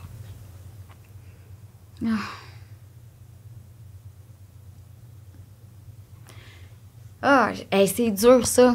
Parce que ça m'a amené tellement d'expériences malades, puis de rencontres géniales. Sauf qu'en même temps, ça crée un manque quand tu l'as pas. Puis c'est aussi encore malheureusement tellement rough pour les femmes, là, à cause justement de l'apparence, là, puis de la pression qu'on met, que je pense pas que c'est quelque chose qu'il faut souhaiter à son enfant. Tu sais, moi, c'est moi qui voulais. J'aimais ça. Regardez-moi, blablabla. Je parlais bien. Fait que ma mère m'a comme inscrit à ça, puis un cours de ballet de jazz. C'est ça que j'avais demandé, tu sais. Fait que je trouve que ça, c'est quelque chose de plus simple et naturel qu'un parent qui pousse son enfant vers ça. Mais qu'est-ce que... Je suis dans le milieu de show business. Ouais. C'est pas sain. Non. C'est pas un milieu sain. C'est de la merde. C'est pas un milieu sain quand t'as 29 ans. Imagine comme un enfant. C'est ça. Je trouve ça... Moi qui connais un peu le show business... Merci d'ouvrir là-dessus. Je dirais... c'est fou. C'est une Personne très m'a mauvaise... jamais parlé de ça, C'est Thomas. une très mauvaise idée d'envoyer son enfant sur un plateau de tournage. Tu sais ce que je te... OK. Déjà, là, je serais très réticente pour ma fille. Un peu moins pour mon garçon. Je vois une différence. Ouais. Encore là, pour avoir des amis qui ont été des enfants qui... Comme n'importe quel joueur de hockey qui se ramasse très jeune avec beaucoup d'argent, beaucoup de reconnaissance, la drogue, tu sais. Beaucoup de responsabilités. Beaucoup de responsabilités. Il y a souvent des dérapages, là, tu sais. C'est pas idéal. Non. Dans les deux, parce que c'est un autre truc pour avoir rencontré des enfants acteurs devenus adultes. Ouais. La plupart disent c'est très bizarre d'avoir un compte en banque plus garni que celui de ses parents. Ah ouais. Ça, c'est un drôle de rapport que tu as avec tes parents parce que... Moi, là-dessus, mes parents ont été géniaux, là. Je viens de la classe moyenne, là. C'est vrai que t'étais pauvre, ça. C'est les gens qui disent ça sont pauvres. Ben, tu sais, la classe moyenne, je veux c'est dire très large. Les gens qui disent que de la classe moyenne sont riches habituellement. C'est Ouais, de la classe moyenne! Non, ouais, c'est vrai qu'ils se défendent. Mais oui! Ouais, Les gens qui disent que de la classe moyenne souvent sont riches. Ceux qui disent non, classe moyenne. Non, ils tapent Ouais, non, OK. Ouais, plus ça, mettons, là, tu sais. Tu sais, mes parents sont des travaillants, je viens de la campagne. Tu sais, mes parents n'ont pas fini leur secondaire, ni l'un ni l'autre. Mon père est entrepreneur qui essaie de se partir de tout ça. Ma mère s'est occupée de nous. Bref, oui, tu sais, c'est venu très vite que mes revenus étaient considérables parce que je travaillais comme un adulte, tu sais. C'est très payant, la télévision. C'est très payant, puis puis quand t'es en demande puis que tu roules, là, ça peut être vraiment payant. Ouais. Puis moi, mes parents étaient géniaux parce que il y a mille et une situations où il aurait pu de façon légitime se prendre un salaire parce que ma mère a dû lâcher son travail pour me véhiculer, pour passer du temps, pour attendre après moi, pour m'apprendre mes textes. Je savais même pas lire. C'est vrai. Me coacher, tout ça. Et ils n'ont jamais rien pris et ils n'avaient pas de connaissances. C'est l'anti-Britney Spears. L'anti-Britney Spears. Il y avait pas non plus de connaissances tant économiques là, pour les placements, tout ça. Ils sont allés chercher de l'aide, placer mes sous. Ils ont été super stricts que je touche à rien avant d'avoir 21 ans. Mais, man, merci, là. Merci, parce que c'est grâce à eux qu'aujourd'hui, j'arrive à jongler avec des trous de 5 ans, là, sans travailler dans mon métier, tu sais. Puis, tu sais, moi, j'ai dû faire des choix. J'étais une vraie nerd, là. J'étais vraiment calée à l'école. J'aime ça, l'école. J'aime ça apprendre. J'ai de la facilité. Puis, j'étais arrivée à l'université. Puis, à un moment donné, j'ai eu un rôle. Puis, j'ai dû faire un choix. Puis, j'ai dû lâcher ma session, tu sais. Puis, au grand détriment de mes parents. Tu vois, ils refusaient des rôles quand j'étais jeune, puis je me chicanais avec eux parce qu'ils voulaient que je continue à aller à l'école normale puis avoir une vie normale, là, pas avoir un professeur sur les tournages comme d'autres amis. Puis, tu sais, aujourd'hui, je suis quand même vraiment contente de ça, là. Ça a gardé quand même une forme de normalité, là. Parce que sinon, là, j'étais vraiment une bébite sur une planète d'adulte. C'est un truc, tu sais, c'est... Être un artiste, c'est communiquer à des spectateurs une réalité humaine, de la condition humaine. Je pense que ce qui joue en défaveur des enfants acteurs, c'est qu'ils n'ont pas eu d'enfance. Alors, quand on leur demande de jouer une vraie émotion, ils n'ont jamais vécu. Le meilleur exemple que... Tu sais, tu vois, un truc que j'aime beaucoup... Une artiste que j'aime beaucoup écouter, ironiquement, c'est Céline Dion. Ça me fait rire parce que quand on parle d'amour, on dirait qu'elle n'a jamais vécu.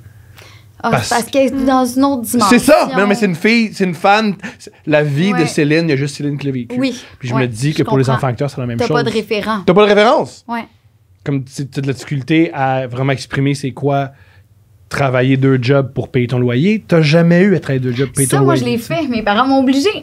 Okay. Travailler au salaire minimum. Je travaillais dans une usine puis dans une serre à apporter des poches de caca de crevettes pour enrichir ton jardin, ton potager. Parce que mes parents voulaient que j'aie un sens de la valeur de l'argent. Parce que sinon, tu le perds complètement, là. Complètement, là. Tu sais, tu peux... Dans le livre Sport et divertissement de Jean-Philippe Guérard. Oh oui, Jean-Philippe Barry-Guérard. Ouais. Il en parle de... c'est écrit à la première personne, puis c'est une enfant actrice, puis elle dépense son argent, elle s'en fout. Mais c'est parce que t'as... Hey, c'est parce que Elle dit elle-même, dans le livre, là, elle dit elle-même, Jean-Philippe, ça me fait rire. Wow, je rentre, je fais une voix pendant une demi-heure, puis je fais 20 000 $. C'est donc bien drôle. C'est ça. Pas 20 000, là, mais ouais. Beaucoup d'argent. Beaucoup d'argent pour très peu de temps. Ouais, c'est ça. De l'argent qui n'a pas de bon sens, tu sais. Ouais, ça, moi, mes parents étaient là en sacrifice. J'ai été très chanceuse parce que c'est vraiment pas tout le monde qui a eu cette chance-là. Vraiment pas tout le monde, mais ça fuck pareil. Mais j'apprends ça à personne que je suis un peu fuckée, là. Je pense pas que c'est une nouvelle parce que qu'ils me connaissent, là. Ce qui est comique, c'est que... c'est drôle que tu en parles parce que l'idée qu'on se fait des enfants stars, c'est ça rend fucké parce que la caricature absolue, c'est Macaulay Culkin, qui joue Richie Rich et qui a joué dans... Drew Barrymore. J'ai raté l'avion. Voilà. Que... Le gars, il ressemble. Voilà, que c'est pas... Ça donne pas des enfants forts. Ben, c'est ça. Puis, tu sais, là, c'est à une autre échelle parce que le monstre de fame hollywoodien est fois 1000. International, tu peux même... Et moi, je voudrais même pas... Je sais pas comment ils font, tu sais. Juste Regarder ici... l'équilibre. Ah, mon Dieu! Tu sais, juste ici, même pour un adulte, là, d'avoir cette... Tu sais, moi, je suis quand même contente de pas être Véronique Cloutier dans la vie, là. Puis d'être une no-name quand je m'en vais m'acheter ma crème pour hémorroïdes, là. Tu sais, il y a quand même un... Puis le pire, là, maudit que j'aime ça quand le monde vient de me voir puis font comme « Hey, t'as été tellement touchante. Hey, tu m'as fait du bien. Hey, j'aime ça. Tu m'as fait rire. Ou hey, que je t'ai haï dans telle affaire. » Le monde est cool là-dessus. Mais le monde est cool là-dessus au Québec parce qu'ils sont pas groupies. Ils sont juste contents de te voir comme la blonde du neveu qui voit une fois de temps en temps à Noël. La relation est pas la même. Aux États-Unis, là, le monde sont hystériques en te voyant. C'est sûr que ta perception de toi-même et du monde devient fuckée encore plus. Non, mais moi, je t'expliquais, en France, je trouve ça très bizarre que les gens crient quand ils le voient. Comme je suis juste un gars qui fait de l'humour, là. Vous n'êtes pas obligé de crier, là, ce qui n'arrivait pas au Québec. Là. Ouais, c'est ça. Il y a un gap selon la culture, là, puis la société, là, où tu te promènes, là, tu sais. Ouais, en France, tu vois, moi, je suis allée faire un truc pour... c'était le 100e de la victoire de Vimy. Écoute, les Canadiens sont venus intervenir durant la Deuxième Guerre mondiale pour combattre les Allemands sur ce front-là. Puis je suis allée faire une commémoration là-bas, puis il y avait Béatrice, il y avait Cœur de pirate qui était là aussi. Oh, là-bas, là, Béatrice, c'est fou, là. Puis il fallait vraiment y être pour réaliser que c'est une autre game. Puis je trouve ça cool, puis je suis contente que comme société, on glorifie pas tant notre monde. On reste quand même un peu critique, puis friendly, relax. Je trouve ça vraiment génial, puis respectueux. Vraiment cool. Ouais. Ouais, pour avoir traîné beaucoup de temps avec Mike Ward, le monde fait « Hey Mike, comment ça va? » Ah ben, ok, cool. C'est tout. C'est ça. C'est pas bizarre. Non, puis il n'y a pas d'hystérie ou de c'est très amical. Oui, très amical. Un peu comme je le connais, lui, mais tu l'as jamais rencontré. Exact. C'est très sain, je trouve. Le monde c'est arrivé hier, Steph puis moi, on était dans un show, puis il a fait « Hey, comment ça va? » Puis on a fait Allô, on se connaît? Ben, tu fais un podcast? Ouais, mais oui, mais moi, je sais pas t'es qui. Il faut quand même que tu te présentes, là. Tu peux pas juste me dire comment je vais, comme si c'était un vieux cousin. Ils ont l'impression de vous connaître, comme si c'était des amis. Mais tu sais, moi, je suis pas beaucoup connue, là. Vraiment pas tant, là. Non, moi non plus. Le monde est souvent juste comme... T'es-tu ensemble en maternelle depuis moi? Puis je suis comme... parce que non, je viens de Saint-Denis-sur-Richelieu. Je vais te dire, là, 4 autres. quand je veux pas parler à quelqu'un, je dis que je suis Louis T. Non. Ça passe. Aïe, aïe, oh, c'est fucking Ce qui est cool, c'est vu que Est-ce que Louis le sait? Non. Oh! C'est Ce qui est cool, je choisis Louis T. Un, j'y ressemble. Ouais. Et deux, il parle beaucoup qui est autiste Ouais. et qui a la difficulté à interagir, à communiquer. Ouais. Fait que les gens, ils font, il faut laisser tranquille. Oh, c'est non! Bulle. Hey, pauvre Louis. Je Oh, pense que merci je le Louis. texte tantôt. Merci Louis. Merci de me ressembler et merci de parler de ta condition. Ça me permet d'avoir la paix quand je veux avoir la paix. Tranquille. C'est parfait. Moi, c'est Marie-Lou. Et Souvent, on si nous confond. tu me reconnais puis je dis que je suis Louis T ben puis tu oui. sais que c'est moi, ça veut dire que tu as une drôle de vibe. Fait que travaille là-dessus, monsieur. Ah. Je dis monsieur parce que c'est souvent des messieurs. Bon, ça va être tout. La masturbation, c'est extraordinaire. J'espère que des gens se sont masturbés en nous écoutant. Tu penses? Convaincu. Why not? Convaincu. C'est très simple, on juge pas. Non, On le sait jugera pas. On le sait pas. C'est ce qui est génial des podcasts. On sait jamais C'est qu'est-ce vrai. que les gens font. Mais on espère que ça va donner des outils aux gens pour explorer aussi. Oui, Yeah! oui. Offrez-vous-le à Noël. Là. Offrez-vous-le à Noël. Passez la bonne parole. Passez-vous ce que vous voulez, où Ouais, vous voulez. passez-vous ce que vous voulez. C'est un Faites plaisir, donc les ça. filles. Si on veut vous suivre, on fait quoi? Instagram, écoute, hey, je pense que j'étais à 5000 followers. Let's go. Hey, sérieux, vous allez voir mes enfants, les poules. Je suis pas jet set, j'ai pas de lifestyle. Si vous voulez voir une fille semi-no-name, je suis là. Let's go. Imagine si elle n'est pas jet set, moi. Arrête, Mais t'es full cool. t'as-tu des organismes que tu veux? Ouais. Oui, ben tu sais, je suis sur Instagram aussi, mais sinon, il y a aussi, tantôt on a parlé d'Aneb, qui est justement sur Instagram, sur Facebook. Puis sinon, en lien avec ce que les gens peuvent suivre, il y a The Vulva Gallery sur Instagram qui présente vraiment plein d'images, des illustrations, tu sais, super friendly, colorées, de différents types de vulves. C'est vraiment des images très inclusives. Fait qu'en tout cas, ça peut, des fois, d'avoir des représentations diversifiées, Ouais. puis pouvoir se reconnaître dans certaines images, ça peut faire du bien. Fait que moi, c'est un site que je Pas juste la recommanderais. vulvette super épilée de la première Plein page de de vulves. Pornhub. Plein de vulves. Plein de vulves. C'est beau, des vulves. Hein? C'est extraordinaire, C'est les vulves. extraordinaire. On adore les vulves. Oui. On est pour la vulve. On est Oui. pour la vulve. Sur ce, vive la masturbation, vive les vulves, vive vous. Merci Thomas. Merci.